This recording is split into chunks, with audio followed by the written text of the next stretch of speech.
Hello my dear friends, मैं गोपाल चंद्र आप सभी का इस वीडियो में बहुत बहुत स्वागत करता हूं। आज मैं देने वाला हूं साइंस क्विज़ और साइंस के क्वेश्चन बहुत सारे इंपॉर्टेंट क्वेश्चन रहने वाले हैं दोस्तों, जो आपके एग्ज़ाम के लिए बहुत ही इंपॉर्टेंट है और मेरे भी एग्ज़ाम के लिए।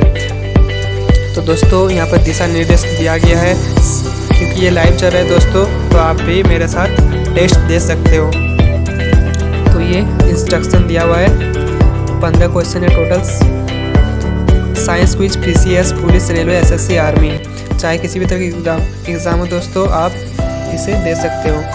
तो पहला क्वेश्चन हमारे सामने दिया गया है, पोलियो का विषाणु शरीर में प्रवेश करता है, किसके थ्रू प्रवेश करता है? कुत्ते के काटने से, मच्छर के काटने पर, दूषित भोजन एवं जल के द्वारा या फिर थूक के द्वारा। तो दोस्तों ये बहुत ही आसान क्वेश्चन है दोस्तों। ऑप्शन नंबर सी हो जाएगा, दूषित भोजन एवं जल के द्वारा। कोई भी वायरस जो पहुंचता है हमारे शरीर में वो होता है दूषित भोजन या फिर जल या फिर उसके छूने से, कांटेक्ट, फिजिकली कांटेक्ट से। इसका आंसर हम लोग बाद में चेक करेंगे दोस्तों। नेक्स्ट क्वेश्चन की ओर चलते हैं, डेंगू बुखार में मानव शरीर में निम्नलिखित में किसकी कमी हो जाती है? प्लेटलेट्स, हीमोग्लोबिन, शर्करा की, जल की। इस क्वेश्चन का सही जवाब हो जाएगा प्लेटलेट्स। प्लेटलेट्स का काम क्या होता है दोस्तों? खून का थक्का जमना।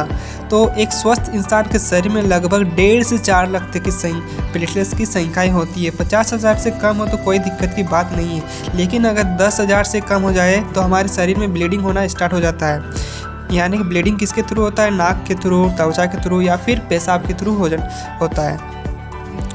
प्लेटलेट्स, जिन्हें केमिकल मतलब अगर मेडिकल की लैंग्वेज बोला जाए तो इसे थ्रोम्बोसाइट्स भी कहा जाता है दोस्तों। और इस शरीर में अगर प्लेटलेट्स की कमी हो जाए तो इस अवस्था को थ्रोम्बोसाइटोपिनिया कहा जाता है। याद रखिएगा दोस्तों, थ्रोम्बोसाइटोपिनिया। इस क्वेश्चन में और एक क्वेश्चन बन सकता है कि डेंगू का वाहक कौन है? तो याद रखिएगा दोस्तों, डेंगू का वाहक होता है मादा एडिस मच्छर। कौन होता है दोस्तों? मादा एडिस मच्छर। चलिए दोस्तों अब नेक्स्ट क्वेश्चन की ओर चलते हैं। तो नेक्स्ट क्वेश्चन हमारा दिया गया है दोस्तों, निम्नलिखित में कौन सा युग्म सही सुमेलित नहीं है?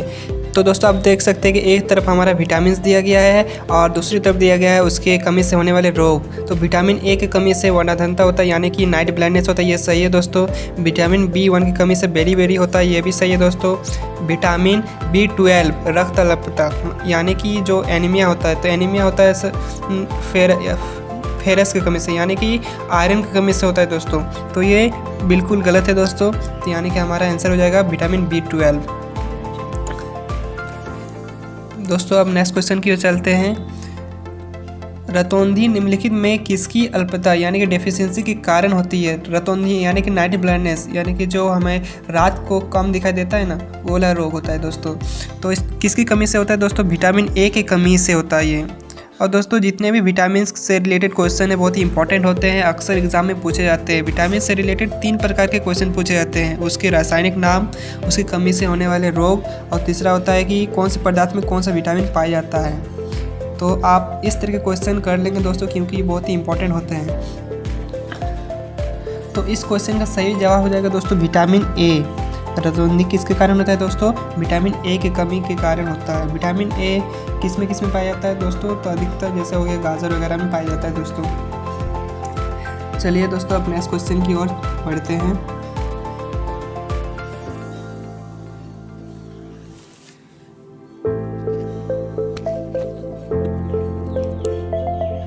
तो दोस्तों फिर से एक विटामिन का क्वेश्चन आ गया है हमारे सामने। विटामिन डी के सर्जन में निम्न में क्या पाया जाता है? रेटिनॉल, राइबोफ्लेवियम, एस्कॉर्बिक अम्ल, कैल्सीफेरॉल। तो दोस्तों ये आप समझ सकते हैं कि केमिकल नाम पूछा गया है। विटामिन डी का केमिकल नाम क्या होता है? तो एक रेटिनॉल तो होता है दोस्तों, आपको पता है कि विटामिन ए का होता है।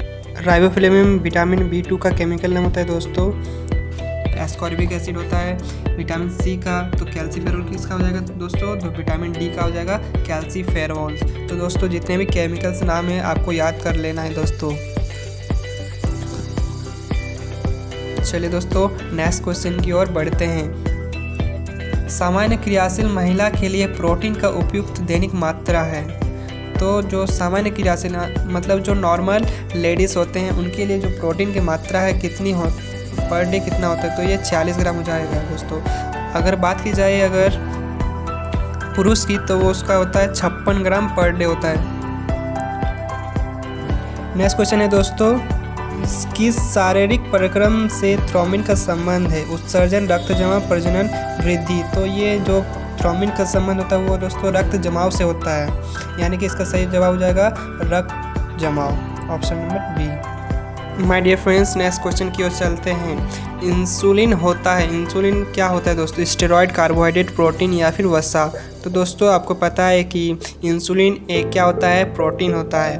और दोस्तों इससे एक क्वेश्चन बन सकता है कि किस रोग में या किस बीमारी में इंसुलिन का टीका दिया जाता है? तो दोस्तों आपको पता है कि जो मधुमेह रोग होता है, जिसे आप आम भाषा में जानते हैं शुगर, तो इस शुगर में क्या होता है दोस्तों? इंसुलिन का टीका दिया जाता है। तो ये बहुत ही इंपॉर्टेंट क्वेश्चन है दोस्तों।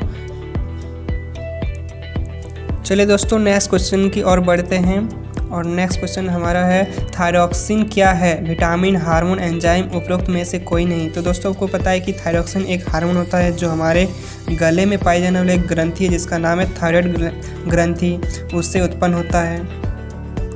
और थायराइड की कमी से आपको पता है दोस्तों एक रोग उत्पन्न होता है जिसका नाम है गॉइटर यानी कि घेंगा, हिंदी में से घेंगा कहा जाता है। इसमें क्या होता है दोस्तों? गला फूल जाता है। इसमें क्या होता है दोस्तों? हमारा जो गला रहता है वो बहुत ज़्यादा फूल जाता है। अक्सर महिलाओं में ये रोग पाए जाते हैं। चलिए दोस्तों नेक्स्ट क्वेश्चन की ओर बढ़ते हैं। तो मानव शरीर का कौन सा भाग शरीर ताप को नियंत्रित रखता है? ये बहुत ही इंपॉर्टेंट क्वेश्चन है दोस्तों। तो इसका सही जवाब हो जाएगा हमारा फेफड़ा, यानी कि ऑप्शन नंबर बी इसका सही जवाब हो जाएगा।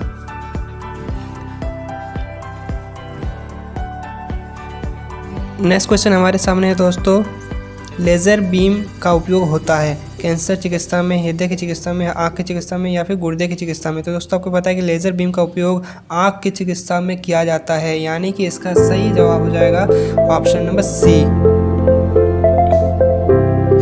चलिए दोस्तों नेक्स्ट क्वेश्चन की ओर बढ़ते हैं। लंबे समय तक उपवास रखने का सर्वाधिक प्रभाव शरीर के किस अंग पर पड़ता है? यानी कि जो अगर हम लोग उपवास रखेंगे तो हमारा कौन सा पार्ट, शरीर का कौन सा पार्ट है जिस पर इफेक्ट होने वाला है? तो इसका सही आंसर हो जाएगा दोस्तों ऑप्शन नंबर डी, यानी कि किडनी। चलिए दोस्तों नेक्स्ट क्वेश्चन की ओर बढ़ते हैं। निम्नलिखित में कौन सा लवण मानव हड्डियों में सर्वाधिक मात्रा में पाया जाता है? Calcium chloride, calcium carbonate, calcium phosphate या फिर सोडियम क्लोराइड? तो इसका सही जवाब हो जाएगा दोस्तों कैल्शियम फॉस्फेट, यानी कि ऑप्शन नंबर सी। जी हाँ दोस्तों, कैल्शियम फॉस्फेट हमारे जो शरीर की हड्डी होते हैं वो उसके लिए बहुत ही क्या होता है? लाभदायक होते हैं। अक्सर जो डॉक्टर्स होते हैं वो कैल्शियम की दवाई देते हैं हड्डियों के लिए, और इसका फॉर्मूला हो जाता है Ca3PO4 इसका जो कैल्शियम फॉस्फेट का केमिकल फॉर्मूला होता है Ca3PO4. चलिए दोस्तों नेक्स्ट क्वेश्चन की ओर बढ़ते हैं। पसीना का मुख्य उपयोग क्या है? शरीर का ताप नियंत्रित रखने में, शरीर में जल की मात्रा संतुलित रखने में, शरीर के विष पदार्थ निकालने में या फिर त्वचा के छिद्र से गंदगी दूर रखने में? तो दोस्तों ये चारों ऑप्शन है, तो चारों ऑप्शन सही है, लेकिन जो मेन उपयोग है इसका, जो मेन यूज़ है वो है शरीर का ताप नियंत्रित रखने में, यानी कि जो शरीर का टेम्परेचर होता है वो कंट्रोल में रखता है। कौन दोस्तों? पसीना का मुख्य काम क्या है दोस्तों? शरीर का ताप का नियंत्रित रखना। दोस्तों ये नेक्स्ट और लास्ट क्वेश्चन है। जीवद्रव्य में सर्वाधिक पाया जाने वाला पदार्थ है प्रोटीन, वसा, खनिज, जल। तो दोस्तों जीवद्रव्य कोशिका झिल्ली के अंदर जेली टाइप का पदार्थ होता है और ये ट्रांसपेरेंट और चिपचिपा होता है। तो इसमें अधिकतर मात्रा में जल पाया जाता है, यानी कि ऑप्शन नंबर क्या हो जाएगा? डी। तो इसका सही जवाब क्या हो जाएगा दोस्तों? Option number D.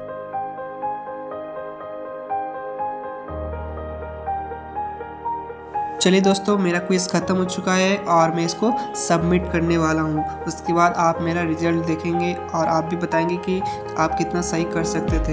चलिए दोस्तों सबमिट मैंने कर दिया है और चलिए ऊपर चलते हैं इसका रिजल्ट देखने के लिए। सबमिट तो कर दिया मैंने। हाँ दोस्तों यहाँ पर व्यूज़ के ऊपर देखेंगे हम लोग रिजल्ट।